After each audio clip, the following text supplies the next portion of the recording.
Seterusnya, tadi kita sudah dengar dua peristiwa besar. Baiklah Ustaz, boleh Ustaz huraikan pengajaran daripada peristiwa-peristiwa tersebut? Okey, baik. Terima kasih kepada Saifullah. Okey, sekarang ni kita dah dengar dua peristiwa besar, iaitu peristiwa Perang Badar dan juga peristiwa penurunan Al-Quran, nuzul Quran. So, apa pengajaran yang kita dapat terhadap dua peristiwa besar ni yang berlaku dalam bulan Ramadan? Pertama, setiap perjuangan kita pasti akan diuji. Ini daripada Perang Badar lah. Setiap perjuangan kita, contoh kita nak study, kita nak nak bersukan ke apa kan, kita nak berjuang, pasti kita akan diuji. Sebagai contoh, kita ngantuk kan, jadi kita perlukan perjuangan yang lebih besar nak baca buku, betul tak? Maka kat situ dalam konteks kita nak belajar, kita lihat bahawa setiap perjuangan, contohnya dalam nak sebarkan agama Islam, nak menegakkan panji-panji Allah, pasti akan ada ujian. Dan ingatlah bahawa dengan ujian tersebut pasti akan ada manisnya di penghujung. Baik, seterusnya kita pergi pula kepada pengajaran yang kedua. Apa dia pengajaran yang kedua? Adalah setiap perbuatan kita perlukan satu strategi. Perlukan kita nak cakap perancangan yang rapi. Betul, terima kasih Ustazah. Nak cari word dia payah. Perancangan yang rapi, perlukan persediaan. Atas faktor apa? Kita tak bolehlah untuk masuk periksa jawab macam tu je, biarkan kosong. Macam tu ke kita nak berjaya? Tidak kan? Artinya kita perlukan persediaan, perancangan rapi. Okay, kita nak study waktu ini sehingga waktu ini. Lepas tu buka buku lain waktu ini dan waktu ini. Maka di situ kita dah tahu dah. Okey, hari Ahad periksa matematik. Okey, apa yang kita perlu lakukan? Apa latihan yang kita perlu buat? Itu merupakan pengajaran yang kedua. Pengajaran yang ketiga, kita perlu istiqomah. Istiqomah apa?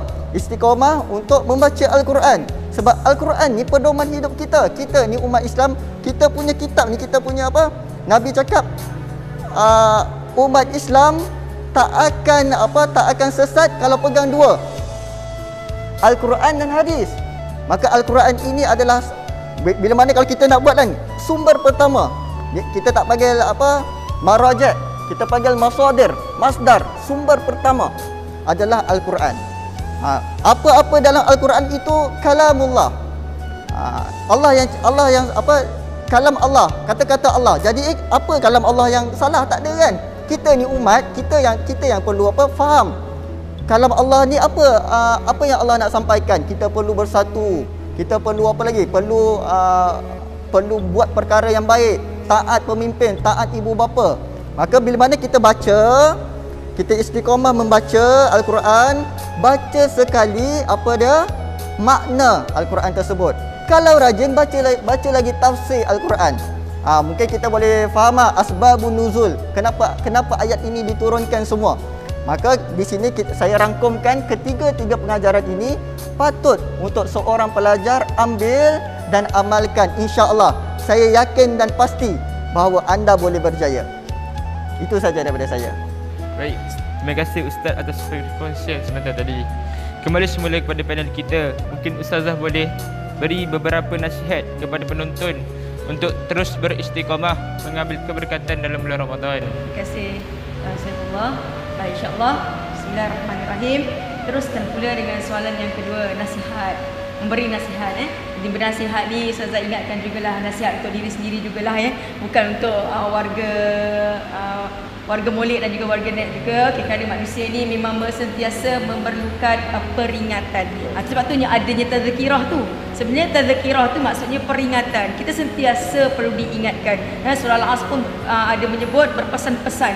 Berpesan-pesan tu maksudnya kita saling mengingati antara satu sama lain. Jadi insya-Allah Ramadan ni dah sampai ke penghujungnya Saifullah. Kalau para sahabat kalau kita orang Islam lah dulu, kita yang orang biasa ni, level-level biasa ni Ustaz. Kalau sekarang ni mungkin gembira dia kurang sikit lah sebab dah diumum PKP, PKPP raya dalam rumah dia kan. Jadi dia punya gembira tu ada kurang sikit walaupun sebenarnya kemenangan kita berpuasa ni beraya. Tetapi para sahabat ketika ini bersedih. Sebab apa? Sebab Ramadan nak tinggalkan kita. Ramadan yang ditinggalkan kerana Ramadan ini datangnya sebulan setahun sekali. Jadi 1/11 itu nak tunggu lagi 11 bulan akan datang kan. Jadi namanya Ramadan ini ada yang menyebut sebagai bulan madrasah. Madrasah tu sekolah, bulan tempat kita belajar. Jadi belajar apa? Belajar menahan nafsu, belajar menahan lapar dahaga, belajar untuk dekat dengan Allah. Selama ni tak pernah berzikir, bulan Ramadan dia berzikir. Selama ni tak pernah bertadarus, Ramadan bertadarus. Jadi nakkan jadikan ibadah tadi kita teruskan pada bulan-bulan yang akan datang. Yang pertama sekali pada Ustazah ialah keikhlasan kita melaksanakannya pada bulan Ramadan tu. Kita checklist balik, sempat lagi untuk kita nilai balik, adakah aku buat ini untuk apa? Apa tujuan dia? Pertama memang kita buat untuk mendapat keredaan Allah Subhanahu Wa Taala. Kerana amat sedihlah, antara kerugian terbesar kita di bulan Ramadan ialah apabila kita tinggalkan Ramadan tanpa mendapat pengampunan daripada Allah Subhanahu Wa Taala. Allahu Akbar. Penat rasa puasa. Kan? Penat rasanya puasa. Penat rasanya kita beribadat tapi kita tidak mendapat apa-apa. Sebab itu ada satu hadis mengatakan bila kita beribadat pada Ramadan ini, beribadatlah dengan penuh keimanan dan ketakwaan. Bila itu datang, mana insya-Allah kita mampu beristiqamah pada bulan-bulan yang akan datang. Jadi pada Ustazah yang pertama, kalau katalah bagi amalan sedekah ini, kita sentiasa ingat bukan bulan Ramadan je orang tak makan. Kalau sahabat-sahabat saudara kita yang kat Syria tu ataupun dekat Palestin itu, bukan Palestin tu pun jauh, dekat-dekat kita ni pun mungkin yang kita tak perasan ada yang tak makan langsung. Nabi sendiri pun berbuka dengan sebiji kurma. Kita kurma tolak tepi, air katira 10 Syawal kan. Jadi maknanya kalau kita menginsafi kesusahan orang lain, insya-Allah kita akan istiqamah pada bulan-bulan yang akan datang. Kita sentiasa ingat makan tu jangan membazir, ada lebih rezeki dikongsi bersama. Maknanya kita akan istiqamah. Kita sentiasa ingat, kita ingat apa yang kita buat tu, kita ingat ada orang lebih susah daripada kita.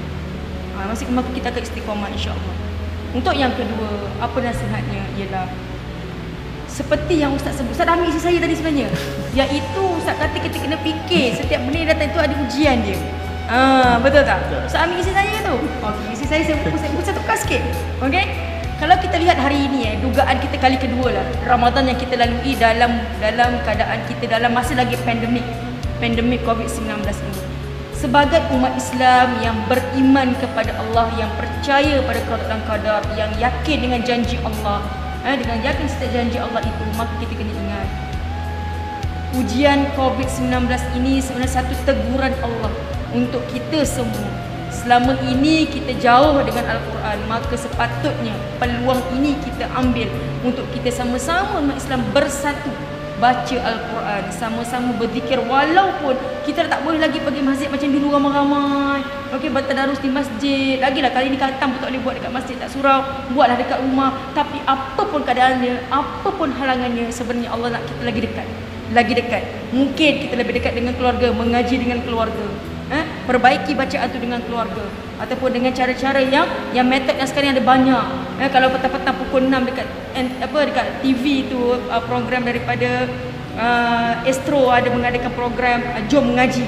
Jadi kita belajar mengaji, mencari kesilapan kita. Jadi kita ambil setiap perkara itu sebagai satu teguran Allah. Maka bila kita ingat Allah menegur kita dalam bentuk ujian sebegini, maka kita sentiasalah dekat dengan Allah. Doa paling penting. Doa itu kan senjata umat Islam. Jadi kita kena banyak-banyak berdoa. Ya Allah, berdoa dalam Ramadan 10 malam terakhir ini lagilah doa dimakbulkan oleh Allah. Maka teruskan berdoa dan berdoa sehinggalah ke akhirnya insya-Allah. Jadi nasihat yang ketiga pula, yang ketiga dan terakhirlah, banyak-banyak memberi nasihat nanti kan tak terbuat, termasuklah diri sendiri kan. Okey, yang ketiga ialah kita ini hendaklah sentiasa ikhlas dalam setiap yang apa kita lakukan. Ikhlas. Sebab bilanya kita ikhlas, kita tak buat kerana mendapatkan pujian daripada manusia, tapi sebenarnya bila kita ikhlas, kita mengharapkan pengampunan, keredaan, maghfirah, sama dengan pengampunan itu kan daripada Allah Subhanahu Wa Taala. Sekali lagi Ustazah ingatkan diri Ustazah dan sahabat-sahabat sekalian, warga-warga Molek, warga-warga net sekalian, bahawasanya setiap yang berlaku ini ada hikmah, ada pengajaran. Kerana Allah itu sangat penyayang, Allah itu sangat penyayang, Allah itu sangat pengampun. Maka kita ambillah perkara-perkara yang baik ini supaya kita sentiasa memperbaiki diri, dan jangan biarkan Ramadan yang berlalu itu berlalu sebegitu sahaja seperti angin lalu. Kita nak Ramadan itu sebati dalam jiwa. Aku itu Ramadan mengaji, kenapa sekarang aku tak mengaji? Ambil Quran mengaji. Hari tu aku Ramadan solat sunat cukup, kenapa sekarang aku tak nak solat sunat? Tambah buat. Rugi Ramadan yang lepas tu rugi. Sebenarnya yang kita buat sebulan itu untuk bekalan kita 11 bulan yang akan datang. Sebab belum tentu Ramadan yang akan datang itu Ramadan untuk kita. That's why lah kita kena jadikan Ramadan ini Ramadan yang sangat berharga untuk kita, dan moga-moga Ramadan yang kali ini dalam penuh cabaran dan dugaan ini Allah terima semua amalan kita dan kita menjadi insan yang lebih baik pada bulan-bulan yang akan datang dan seterusnya. Syurga Allah untuk kita semua insya-Allah. Okey. Jadi pantun yang terakhir untuk slot yang kedua ini, dan mungkin slot terakhir Saifullah. Tak ada lagi ya. Okay, tadi 2 kerat, sudah tambah lagi 2 kerat. Okey. Sebelum yang terakhir kan biasa orang kampung pasang pelita. Okey. Pas malam-malam pasang pelita, pelita dipajak tepi tipi. Ramadan bakal tinggalkan kita istiqamah beribadat, amalan dirahmati insya-Allah. Sekian, wabillahi taufiq wal hidayah. Assalamualaikum warahmatullahi wabarakatuh. Terima kasih Ustazah atas penjelasan sebentar tadi. Baik kawan-kawan dan penonton, dalam kita berpuasa dan menggandakan ibadah, kita perlu tahu akan peristiwa-peristiwa yang ada pada bulan Ramadan. Kerana dengan lebih memahami peristiwa ini, dapatlah kita menyelami maksud sebenar Ramadan. Ramadan bukanlah hanya bulan untuk kita berpuasa, menahan lapar dan dahaga, tetapi Ramadan bulan keberkatan, penuh rahmat dari Tuhan. Sekian, berjumpa lagi kita pada masa yang akan datang. Assalamualaikum warahmatullahi wabarakatuh.